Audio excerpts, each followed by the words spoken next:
Assalamualaikum warahmatullahi wabarakatuh. Bismillahirrahmanirrahim. Di video kali ini, saya akan menjelaskan mengenai cara membuat balasan otomatis atau asisten FAQ. Di video sebelumnya kan saya sudah menjelaskan terkait asisten chat ya. Nah, yang untuk video kali ini itu asisten FAQ. Kalau saya ulas kembali terkait video sebelumnya, untuk yang asisten chat itu pesan otomatis atau balasan otomatis cuman lebih ke umum, pertanyaan umum. Nah, untuk asisten FAQ ini lebih ke konsultasi atau pertanyaan-pertanyaan yang sering ditanyakan oleh pembeli. Nah, itu kan terkadang kan pembeli kan selalu menanyakan hal-hal yang sama, misalnya terkait produk, apakah produk ini asli atau ori, kemudian terkait pembayaran, apakah di toko ini sudah bisa COD atau belum.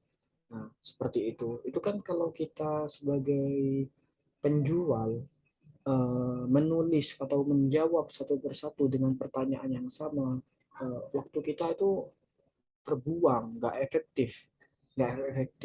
Oleh karena itu, Shopee sendiri itu menyediakan sebuah fitur yang dinamakan dengan asisten FAQ, balasan otomatis untuk sebuah pertanyaan yang sering ditanyakan oleh pembeli. Contohnya seperti ini. Apakah produk yang sudah terkirim boleh dikembalikan? Nah, ini nanti kalau pembeli mengklik nomor satu, nanti jawabannya muncul secara otomatis. Begitu pula dengan pertanyaan nomor dua dan yang ketiga. Oke, masuk ke teknis pembuatannya. Seperti biasa kita login ke Seller Center Shopee melalui PC atau laptop ya. Kemudian kita ke menu layanan pembeli. Layanan pembeli. Nah, di layanan pembeli ini kita pilih asisten FAQ. Nah, seperti ini. Seperti ini. Nah, di FAQ umum ini kita bisa mengubah atau membuat yang baru seperti ini. Semisalnya ini contohnya ya. Contohnya semisalnya ada pembeli mengatakan hai. Nanti secara otomatis sistem Shopee akan menjawab selamat datang di toko zona sehat seperti ini ya kata sambutan. Jadi kata sambutan ini awalan, balasan awalan ketika ada pembeli yang mengechat kita. Nah, kemudian ada pertanyaan. Ini masuk ke bagian pertanyaan. Tipe FAQ, konsultasi masalah produk. Nah, ini masuk ke sini, konsultasi masalah produk. Kemudian ada sub pertanyaannya kembali. Nah, apakah produk ini murni tanpa bahan campuran? Kita tulis di sini ya. Kemudian ketika pembeli mengklik apakah produk ini murni tanpa bahan campuran, maka nanti otomatis akan mendapat jawaban seperti ini. Konten satu ini jawaban, tipe FAQ ini lebih ke judul, ini subjudulnya. Nah, konten ini jawabannya. Produk ini benar-benar murni ya Kak, tanpa bahan campuran apapun. Nah, seperti itu.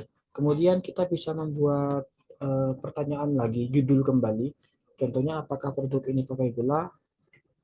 Langsung, karena pertanyaan produk ini pakai gula tidak tidak mempunyai subjudul, jadi langsung jawaban. Nah, seperti itu ya. Nah, ini kalau cuman cuman bedanya, bukan cuman bedanya sih. Mungkin kalau menurut saya, kalau kita menggunakan asisten fake ini, terkadang pembeli pembeli baru, pembeli yang jarang berinteraksi atau jarang melakukan pembelian di Shopee itu ter apa ya, kayak terlalu susah untuk dimengerti, untuk berkomunikasi dengan seller. Karena kalau ingin berkomunikasi dengan seller, pembeli baru itu harus mengklik chat agen toko. Ini kan kalau orang baru di Shopee, orang baru yang baru pertama kali beli di Shopee, kemudian chat ke toko yang ada asisten faknya, Mereka untuk mau berkomunikasi dengan seller itu susah, padahal komunikasi dengan seller itu closing rate-nya atau tingkat pembeliannya itu sangat tinggi. Kalau nggak ada balasan atau hanya sebatas balasan otomatis saja, sudah dipastikan closing apa tidak ada closing dari komunikasi tersebut. Harus harus mengklik chat agen toko dulu. Ini kan terlalu ribet bagi orang yang tidak tahu. Kalau orang yang tahu kan nggak masalah. Nah, cuman kelebihannya kalau banyak pembeli yang melakukan pertanyaan yang bersama-sama yang sama, kita kan nggak mungkin kalau balas satu persatu. Ya, oleh karena itu disarankan untuk menggunakan asisten VAK ini tadi.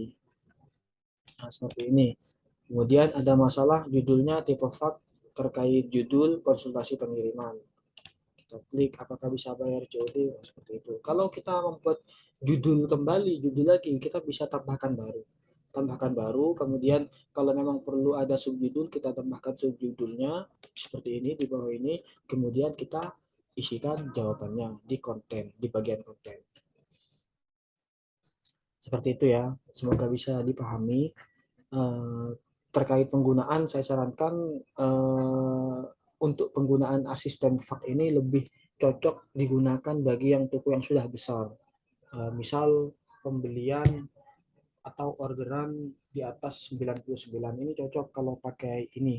Kalau masih di bawah 10 atau 50, saya sarankan sering hapus hapus penggunaan asisten fake, jangan digunakan agar kita bisa lebih komunikasi dengan pembeli. Kalau komunikasinya lancar dengan pembeli, pembeli nyaman, ya kemungkinan besar mereka akan membeli produk kita. Seperti itu. Oke, kalau kemudian kalau sudah simpan ya, kalau sudah simpan, oke, buang. Ini saya tidak aktifkan karena memang nggak terlalu perlu. Kalau mereka tanya-tanya langsung saya jawab seperti itu.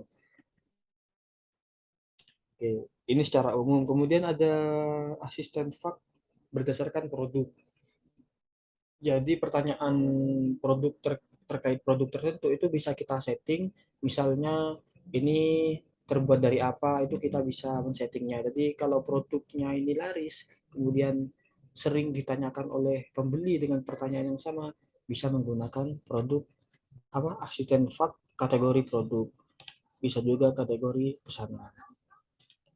Untuk halaman toko, ini cuman apa ya, analisis sebuah data untuk menentukan seberapa manfaat asisten fak ini di toko kita, seperti itu. Karena saya nggak pakai ini jadi datanya 0, 0, 0, 0. Itu ya.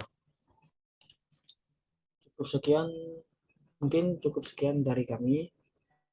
Jika bermanfaat, kami harap teman-teman bisa subscribe channel kami dan bisa membagikan video ini jika bermanfaat. Jika tidak, silahkan diabaikan, tidak apa-apa. Salam dari kami. Assalamualaikum warahmatullahi wabarakatuh.